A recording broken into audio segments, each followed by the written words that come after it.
Many years ago, I was in a completely different environment. And that part of the world, prayer, faith, and science were hot topics. Whatever could not be proved by science was not believed. I remember one atheist colleague of mine once described prayer as a waste of time. Since there was no God in their view, prayer was futile. Unfortunately, even as believers, I have to admit that sometimes we are tempted to think this way. It may not come out directly, but we can grow fidgety in prayer and think we're better off doing something else, like seeking alternative means, for instance. There's free will to make a choice, but it's really a case of a man cutting off his own nose to spite his face. It's a loop. You don't get to do it once. You have to keep going back because you did not do the work. You cheated your way to victory. Then you go back to your regular life. Then the negativity returns 7 times stronger and more wicked, making the person's condition worse than it was before. So, does prayer really work? It absolutely does. But the question still remains, why does it work for some and not for others, even when they seemingly believe in and serve God? The answer to that lies with you. Let me explain. This is about to get really deep and quite technical. Stay with me. For every race, there's a prize. Let's keep our eyes on the prize up there. The key word in that phrase is righteousness. According to the Bible, let's take a look at the things God hates.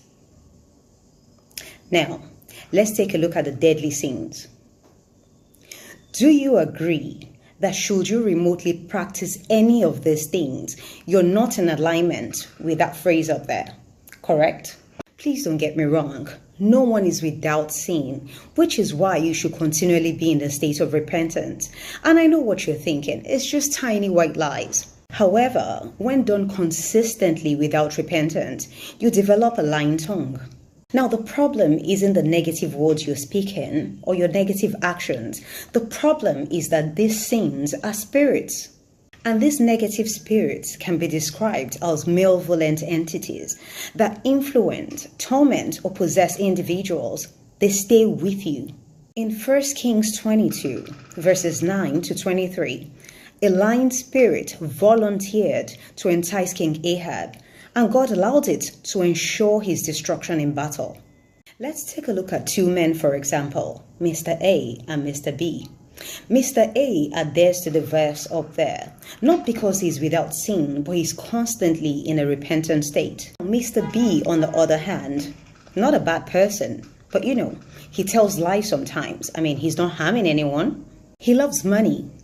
He's addicted to the good life and will do just about anything to get his hands on that money. Some may even call him greedy. Oh, and he loves women. It's a weakness, but he takes good care of his wife and kids, so no one sees a problem. But aside that, he never misses service at his place of worship. He prays morning and night. He helps people. He gives to the poor. Generally an upstanding citizen. Now, for argument's sake, both men are afflicted. And both men pray a simple prayer. No weapon formed against me shall prosper. Before long, Mr. A is sorted. Things start to go back to normal for him. As for Mr. B, things seem to be getting worse. Now, we'll just say Mr. A just got lucky by coincidence and prayer does not work.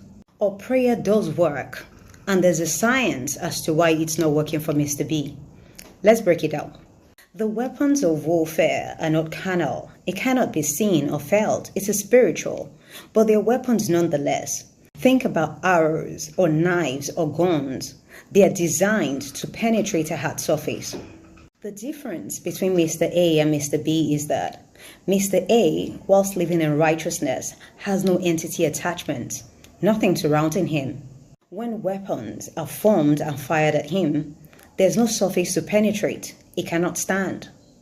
Mr. B, however, is surrounded by his own negative actions. And if you're anything like Mr. B, maybe you have anger issues, maybe you're envious, you gossip, or you may even be something as harmless as living in fear. When weapons are formed and fired, you can pray as much as you like, but by law, a sharp object, when thrown with pressure, will penetrate a hard surface. It will prosper. it will stand based on your actions. Namaste.